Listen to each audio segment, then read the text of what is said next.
All right, racing season is here, and this is a list of cars I am excited to see race this year, progress, and these are kind of new programs, new builds, new stuff that, has some goals for the next year. So let's go through the list. There's a few cars in here, and now this is a list of cars that are kind of on the new build side, that have a lot of potential, that haven't quite hit it yet, or some stuff that just seems really cool. Now, let's start off with my friends over at Induction Performance, the big one, the big bad Supra, the IP Supra, used to be the Paisley Supra, I believe, Paisley, I want to say, back in the early 2000s. That's what it looked like. That's the color scheme they went for. It's not the same car, and this car has a billet 2JZ with a big old precision turbo on it, bunch of nitrous, and it is super light. They've had to add weight to it for many classes now. I don't know how light it is, but everybody knows it's light. I do know, I just can't talk about it. But the car has been low sixes in the quarter mile, and it has been 409 PB in the eighth. So some things I'm excited for it to do is a 3-second eighth mile and a 5-second quarter mile, hopefully. Now, I know what you guys are thinking. It's not a street car. This is a dry block.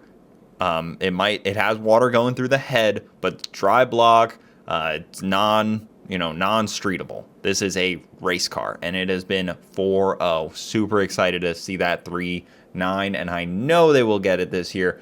Really excited to see that. You can follow Induction Performance or Victor Alvarez on YouTube, and I'm sure you will see this build and how it progresses. They've got a lot of cool shit in this car.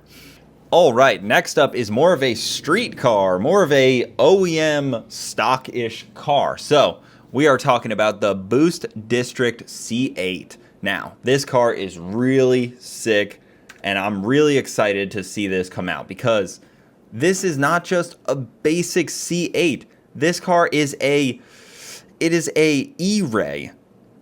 So it's got the electric engines up front and then the V8 out back. The E-Ray Corvettes. You don't really hear much about them, but then every time you see one, it's impressive. And this one is really impressive. They just busted off a 9.0 the other day. 9.0. They are right on the cusp of 8s. And that is stock, untuned front end, basically. I believe the trans stuff is all untuned still because they don't have trans tuning yet. Don't hold me to that. Don't crucify me over that one. But it just has a twin turbo kit and a built motor, and it rolls out. 9.0. And it could probably do similar to that on the street because it's the all-wheel drive. It's got the front engine, front motors that pull it along, and then it's got the rear V8. Super cool deal. 9.0. Really excited to see that car progress. Now, if you don't know Boost District, they started off specializing in LSA stuff, and they have their own 2650 blowers and really badass stuff. That's where I got the blower for the Mustang, and it's just a cool deal. They got cool stuff going on. But now they've kind of pivoted. I don't know if that was by choice or just how the universe works somehow, and they are now appears to be one of the premier C8 shops in the country. Turbo kits, blower kits, you name it. Tuning, builds, all kinds of cool stuff. They're located down in Texas, right near Dallas, I believe, and they just have some cool stuff going on. So if you want to follow their stuff, Boost District, they've been doing a lot on YouTube. Really cool group of guys, really badass car, and I'm really excited to see that thing tap into the 8s and maybe do some other interesting things. Maybe we can get them into like an all-wheel drive versus rear-wheel drive shootout. I don't know how fast it would be on the street. Probably not fast enough. Probably not a 5-teen, I would say. Not with an 8-second quarter mile. I'd have to look at the slip again and see what it ended up doing. But that should be a really cool deal. Let's see if we can find the slip real quick. So on a prepped track, it only went 588 at 125. So not quite fast enough for Cletus's deal. I don't think we're seeing a 30 out of it for a little while here. And it went 158. That is because it just 330s pretty hard, I think. And then back half, pretty good. So cool car. This build looks super clean. I'll put some photos up. Just a badass car. And I'm not a big C8 guy, but this one seems cool because this is actual usable power being all-wheel drive. You know, it's not just like a a track queen where it's going to spin its ass off anywhere else you take it. Like, this thing seems cool. So shout out to them because they got some cool stuff going on. All right, next up is my friend Ned Dumpy. Now, Ned, one of the nicest guys you'll meet. Awesome, always a joy to see at the racetrack. I've raced with him when he had his orange Viper, super badass build. It was still the V10 and all that good stuff, and it was really cool. It was a street car, ran in the street car classes. It went 6s, I believe. That was always his goal. He was pushing for 6s. It accomplished that goal, I'm pretty sure. And then he retired that car, but it was really cool. Built by Vengeance Racing up in Georgia. And as we all do, we all get this itch to go faster. Ned was able to accomplish that itch. He ended up building a blue Viper that had a very well built motor in it. I can't remember if that was the V10 also, but it was a super stout unit.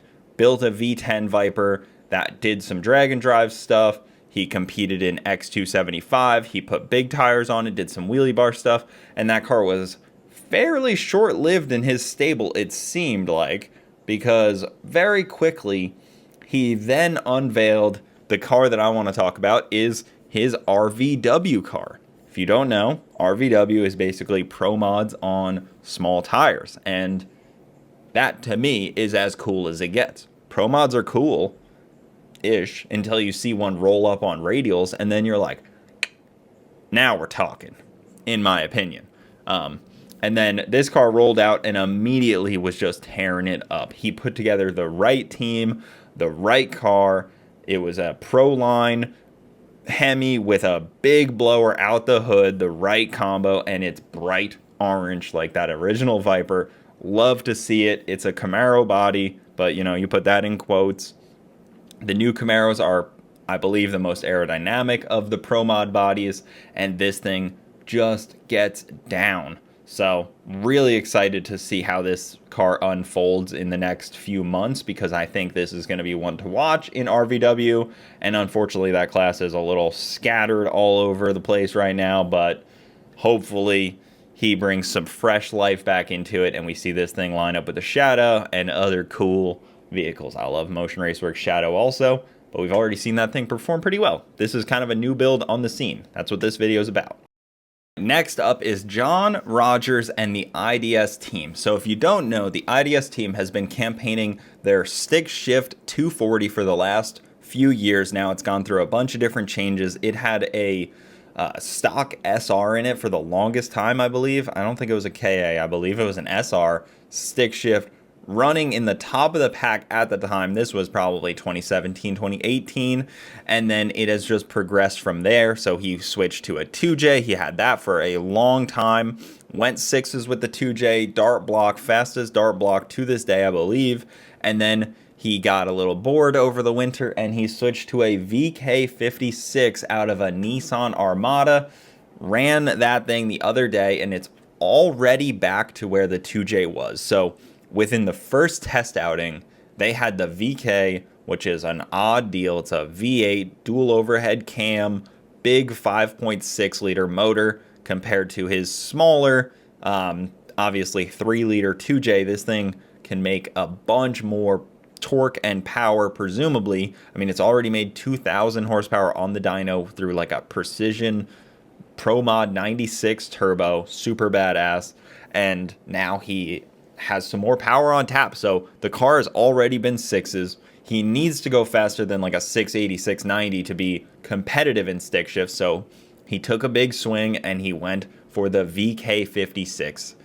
Odd deal, but I'm super excited to see how this turns out. I'm not a Nissan fan, but a Nissan motor and a Nissan chassis and a Nissan, that's kind of it.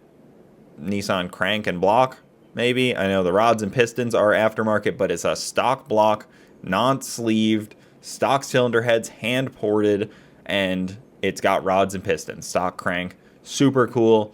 Really excited to see the IDS guys get that thing dialed in. I think it's got a lot of potential. 2,000 horsepower on the dyno, and the blocks are fairly cheap compared to a 2J. I think that's part of the reason to switch. It's like, if you shatter a 2J block, which will happen. It's not a, oh, maybe it'll break it. No, like you will break your 2J block. Watch anyone racing at high level, whether it's the induction car, whether it's the Drag International 240, whether it's this 240, they will all scatter the block at some point. My car just kicked the head gasket out. Maybe it cracked the block. It's just how it is. So if this is similarly as fast or faster, and the motors are cheaper and easily gotten readily available, then that's a win-win. And that's understandable why he switched. So really excited to see that car come out and make it happen. It's went 459 already in the 8th, and I think that's going to be a really awesome combo to see. So shout out John Rogers and IDS. Follow them on IDS and his Facebook, John Rogers, because it's going to be a cool car to watch. All right, last but definitely not least is Ryan KC Max. Now, you guys have probably seen it. KC Max just switched his Firebird over to the CAS kit, the compressed air supercharger. Now, the way that the compressed air supercharger works is there is a shut-off valve. I was calling it a throttle body. I don't know what they call it, but it's a shut-off valve before the throttle body. So there's a filter just to not pick up anything. Then there's this shut-off valve. Then there's the intake into the engine. And you basically spray or let compressed air into the engine, and the engine is shut off from the outside world. So you are just sucking in compressed air from 2 bottles that you fill up in between rounds, and you can put as much PSI as you want. And on a faster pass, he's throwing more PSI at it, and it's just compressed air. The air intake drops drastically. They're saying they're seeing 40-degree IATs through this engine, and it just works. I mean, we saw it at the all-wheel drive versus rear-wheel drive. It was a front runner in that deal, and now I know it went out first round, but it went out to the guy that won the whole deal, so it's hard to gauge. And they were even saying his pass was probably one of the fastest in the rear-wheel drive class on his first hit with the big block on compressed air supercharger. It also probably makes it easier for him to switch to LS because you're not redoing turbo piping or anything like that. You're just, it's just the intake tube and you put it to the throttle body. Really simple. So 2 big lines go right to the intake tube, and then it goes right into the engine. Very cool. The car can basically drive underwater at that point, and it's just a cool deal. You got your expense is once you buy the kit, you got to buy your tanks, your air compressor to fill it, and that's pretty much it. Tina Pierce also runs this on their deal, and I think the compressed air supercharging kits are going to become potentially more common as things go. I wonder if you can put one with a turbo. Can you do both? Or would that just be unnecessary? Could you compress the compressed air more with a turbo, or would that defeat the purpose? I don't know. You could probably put one with nitrous, but I don't think that would work either because the nitrous is what pulls in more air. So, I don't know. We'll see what happens. You could probably put it with a blower. Nah, it's the same concept. But that's it for my list. These are some of the cars I'm excited to watch. I always say I am as much of a drag racer as I am a drag racer fan of drag. I'm a fan of drag racing as much as I am a drag racer, probably more, because I just love the sport of drag racing. I love following along cars, unique builds, cool stuff. Yes, there's a lot of cool stuff in class racing and Ultra Street and X275. I don't pay too much attention to that. I know there's an RVW car on here, but those class cars are kind of meh.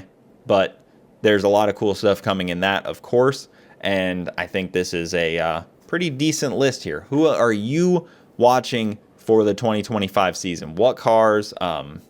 Billy's new car, Street Race Channel is probably on there. Magic Johnson is definitely on the